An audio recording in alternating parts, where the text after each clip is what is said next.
जय सिया राम। मैं आचार्य राजेश श्री राम जन्मभूमि अयोध्या से। प्रिय दर्शकों, कलयुग के राजा राहु को माना जाता है और ये भी कहा जाता है कि कलयुग में सुख समृद्धि की राह राहु से होकर के गुजरती है। वो राहु 2025 में नक्षत्र और राशि दोनों परिवर्तित कर रहे हैं। जहां वो 17 मार्च की दोपहर लगभग 1 बजे नक्षत्र परिवर्तित करते हुए पूर्वा भाद्रपद नक्षत्र पर आ जाएंगे, तो वहीं 18 मई को अपनी राशि परिवर्तित करके स्वयं की राशि, अपनी मूल त्रिकोण राशि कुंभ राशि पर आ जाएंगे। 17 मार्च को पूर्वा भाद्रपद नक्षत्र पर जब आएंगे तो ये 23 नवंबर तक यही विराजमान रहने वाले हैं।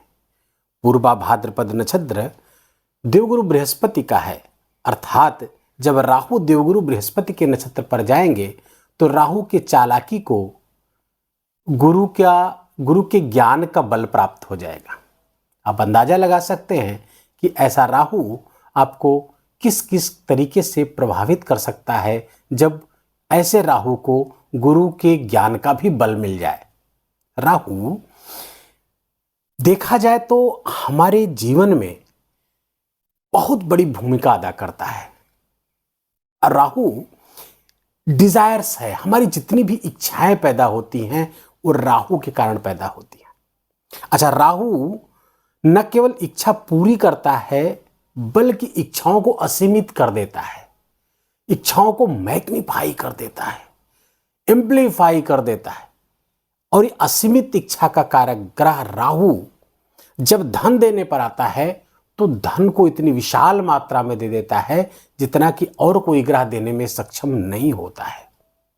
राहु धन देने के साथ साथ कभी कभी वो इतना ज्यादा ऑब्सेशन दे देता है धन कमाने के कि हमने अपनी राह गलत चुन ली होती है।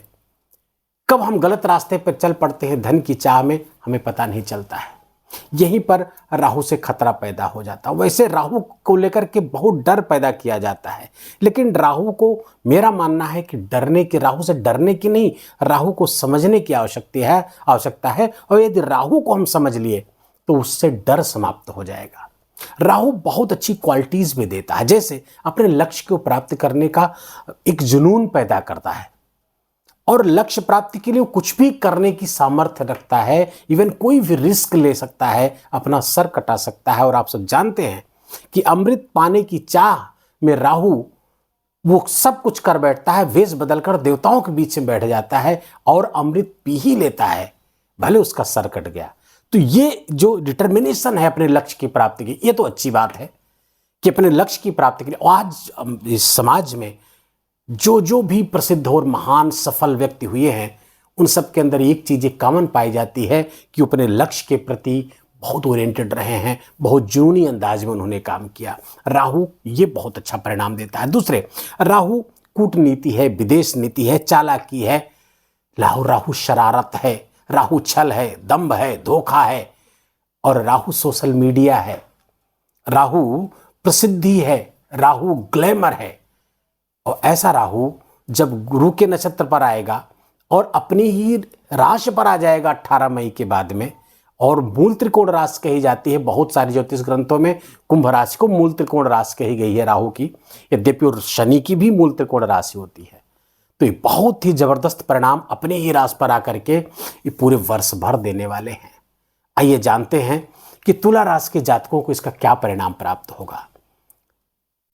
कुंभ राशि के मीन राशि के 3 डिग्री 20 मिनट से लेकर के कुंभ राशि के 20 डिग्री तक पूर्वा भाद्रपद नक्षत्र का विस्तार होता है। और इस नक्षत्र पर जब राहु आएंगे तो इस नक्षत्र के स्वामी देवगुरु बृहस्पति होते हैं, तो बृहस्पति का बल प्राप्त होगा, ज्ञान होगा, समझदारी होगी, विवेक जागृत होगा। और इसमें राहु बहुत बेनिफिशियल होने जा रहा है हम सब के लिए। यद्यपि 29 मार्च को शनि भी राशि परिवर्तित कर रहे हैं और लगभग 50 दिन के लिए राहु और शनि साथ साथ विराजेंगे। उस सबका क्या परिणाम होगा, आइए जानते हैं और समझते हैं। तुला राशि के जातकों के लिए राहु का गोचर उनके 6ठे स्थान पर हो रहा है और ये 17 मार्च को राहु छठे स्थान पर ही पूर्वा भाद्रपद नक्षत्र पर गोचर कर जाएंगे। अब चूंकि षष्ठे से ही देवगुरु बृहस्पति हैं और उनके नक्षत्र पर जब राहु पहुंचेंगे तो इस भाव का विस्तार करेंगे, रोग ऋण शत्रु का विनाश करेंगे, अपनी समझदारी से, अपने ज्ञान के बल से अपनी रोग ऋण और शत्रु का विनाश करेंगे। अभी कब तक रहने वाले हैं यहाँ पर? 18 मई तक आपके छठे स्थान पर रह के ही परिणाम देंगे। तो फलतः छठे स्थान पर प्रतियोगी परीक्षाओं में विजय दिलाने वाले हैं तुला राशि के ऐसे जातकों के जो प्रतियोगी परीक्षाओं से जुड़े हुए हैं, वहां से आपको लाभ दिलाने वाले हैं। अपने शत्रुओं पर आप हावी हो जाएंगे, कोर्ट कचहरी के मुकदमों का विवाद आपके पक्ष में हल होगा। ये सब बड़े शानदार परिणाम कराएंगे। लेकिन 18 मई से ये राहु गोचर करके पूर्वा भाद्रपद नक्षत्र पर ही गोचर करते हुए राशि परिवर्तित कर देंगे और अपनी ही मूल त्रिकोण राशि कुंभ राशि पर आ जाएंगे। यहाँ पर राहु का परिणाम बहुत जानने लायक होगा, क्योंकि ये पंचम स्थान है। ये हमारे शिक्षा, संतान, प्रेम, प्यार, पूर्व जन्म के कर्म आदि सब का विशेष ध्यान और धन का भी भाव है। तो आपके लिए देवगुरु बृहस्पति एक तो छठे के स्वामी हुए, दूसरे पराक्रम स्थान के स्वामी हुए, और राहु जब इस पर गोचर करेगा तो इसका विस्तार करेगा। तो विस्तार करेगा तो क्या होगा? तो यहां पर आपको संतान प्राप्ति में जो बाधा आ रही थी उसमें विशेष लाभ देगा। पढ़ाई लिखाई से जुड़े हुए हैं, अपने आप को शिक्षा से जुड़े हुए, वहां पर विस्तार देगा। पराक्रम पुरुषार्थ को भी विस्तार देगा यहां पर। और यहां पर बैठ करके राहु की जो 5वीं दृष्टि है वो आपके धर्म स्थान पर पड़ने वाली है। तो धर्म में थोड़ा सा एनालिटिकल आपको बनाएगा, थोड़ा लॉजिकल बनाएगा। लेकिन ध्यान रहे ऐसा कोई एनालिसिस न करने लगे जिससे आप धर्म भ्रष्ट हो जाए, क्योंकि राहु का एक काम ये भी है कि आपको अपने रास्ते से विचलित कर देगा। अगर आप उसी रास्ते पर टिके रहते हैं तो ये राहु जिसकी दृष्टि आपके धर्म स्थान पर पड़ेगी आपके लिए विशेष लाभकारी हो जाएगा। राहु की 7वीं दृष्टि आपके लाभ स्थान पर पड़ेगी, अपने घर से दृष्टि होगी, अपनी मूल त्रिकोण राशि से दृष्टि होगी, तो आपके लिए लाभ मार्ग विस्तृत करने वाला है। आपकी इनकम्स बढ़ने वाली हैं, आपके प्रमोशंस वगैरह ड्यू हैं तो वो भी राहु अपने कालखंड में भी पूर्वा भाद्रपद नक्षत्र पर गोचर करते हुए विशेष लाभ देगा। राहु की जो 9वीं दृष्टि है आपके राशि पर आ रही है। राशि पर जब राहु की दृष्टि आती है तो थोड़ा सा यहाँ पर कन्फ्यूजन क्रिएट करता है, कन्फ्यूजन डायलेमा क्रिएट करता है। ये इससे थोड़ा सा आपको सावधान रहने की ज़रूरत है। हाँ, परेशानियाँ तो थोड़ा बढ़ेंगी। राशि पर देखेगा तो थोड़ा सा डिसीजन आपको बहुत सोच समझ कर लेना होगा।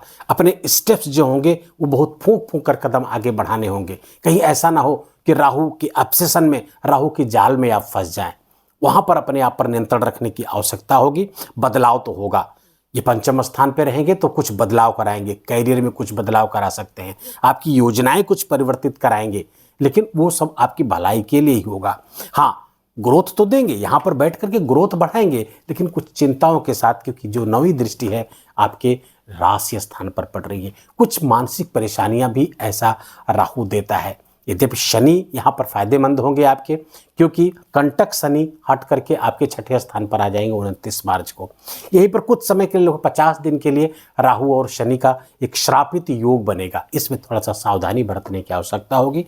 खासकर ऐसे लोग जो फॉरेन से जुड़े हुए हैं, विदेशों में रह रहे हैं, विदेशों में अपने कार्य कर रहे हैं, नौकरी जो भी कुछ कर रहे हैं, उनको थोड़ा सा सावधान रहने की ज़रूरत है, क्योंकि राहु और शनि दोनों की दृष्टि द्वादश स्थान पर पड़ने वाली है। बहुत सावधानी के साथ अपने काम करना है, कोई रूल ब्रेक ना हो। जिस देश में रहे हों वहाँ की लॉ जो है उसका अक्षरशः पालन करें, अन्यथा किसी परेशानी में आप पड़ सकते हैं। राहु और शनि की दृष्टि जब द्वादश पड़ेगी तो ये परेशानियाँ लेकर के आएगी। किनके लिए? जो बाहर रह रहे हैं, विदेशों में रह रहे हैं। बाकी ये राहु आपके लिए बहुत सारी संभावनाएं लेकर के आ रहा है। बहुत बड़े प्रोजेक्ट्स पे काम करने वाले हैं आप, और बहुत सारे धन संपदा अर्जित करने वाले हैं। राहु और शनि के श्रापित योग और राहु के प्रभाव को और बढ़ाने के लिए, और अच्छे प्रभाव को प्राप्त करने के लिए क्या करना चाहिए? तो जैसे कि जो सोशल मीडिया से जुड़े हुए हैं उनके लिए बहुत अच्छा है, क्योंकि ये एकादश स्थान को देखेंगे राहु, तो सोशल मीडिया, यूट्यूबर, फेसबुक आदि पे जो काम करते हैं उन सब के लिए बहुत विशेष फायदा देने वाला है। बहुत ज़बरदस्त ग्रोथ वहाँ आपको प्राप्त होने वाली है तुला राशि के जातकों को। साथ ही साथ अगर आप टीचर हैं तो बहुत ज़बरदस्त लाभ यहाँ टीचर्स को मिलने वाला है। साथ साथ आप यदि किसी भी तरीके से ज्ञान से जुड़ करके धन कमाने का प्रयास करते हैं, अपनी स्किल से, अपने ज्ञान से कुछ करते हैं, वहाँ पे सेल्स, मार्केटिंग, फाइनेंस से जुड़े हुए हैं, ब्रोकरेज से जुड़े हुए हैं, किसी तरीके से इंश्योरेंस आदि से जुड़े हुए, सब में विशेष लाभ आपको ये राहु देंगे। राहु के इन प्रभावों को और अच्छा करने के लिए तो देखिए, पहले तो नक्षत्र को एक्टिवेट करना पड़ेगा। नक्षत्र क्या है? पूर्वा भाद्रपद। पूर्वा भाद्रपद नक्षत्र के स्वामी देवगुरु बृहस्पति हैं और इसका जो साइन है वो है शेर। तो शेर का चित्र अपने कमरे में, अपने ऑफिस में शेर का चित्र लगाएं, इससे आपका नक्षत्र एक्टिवेट होगा, जो आपके लिए बहुत फायदेमंद होगा। नक्षत्र को एक्टिवेट करने के लिए एक काम और कर सकते हैं, इस नक्षत्र के जो स्वामी हैं वो अजैकपाद भैरव हैं। तो अजैकपाद भैरव के नाम का जप करें, नमः लगा करके उस मंत्र का जप करें, जैसे ओम अजैकपादाय नमः, इस मंत्र का जप कर सकते हैं। दूसरे, राहु को वाराह अवतार से जोड़ा जाता है, तो वाराह अवतार की कथा सुने, पढ़ें, या फिर इसके साथ साथ वाराह अवतार की फोटो अपने मोबाइल के वॉलपेपर पे लगा सकते हैं, ताकि नित्य आपको वाराह अवतार का दर्शन होता रहे, उनका स्मरण होता रहेगा। इससे भी राहु बहुत अच्छे परिणाम देगा। 8 मुखी रुद्राक्ष गले में धारण कर सकेंगे तो राहु का ये परिणाम और बेहतर होगा। ये सब उपाय आप करने से राहु को अपने नियंत्रण में रख सकते हैं, या फिर राहु के साथ पैचअप करके बहुत आगे से बढ़ सकते हैं, बहुत तेजी से आगे चल सकते हैं। लेकिन ध्यान रहे, राहु के ऑब्सेशन से अपने आप को बचाना होगा।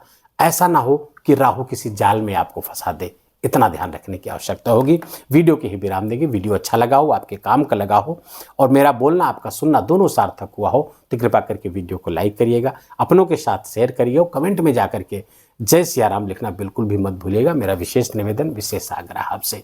चैनल पर नए हैं तो इसको सब्सक्राइब कर लीजिए, बेल आइकन की घंटी दबा लीजिए और प्लीज़ अपना और अपनों का बहुत बहुत ख्याल रखिए। जय जय सिया राम।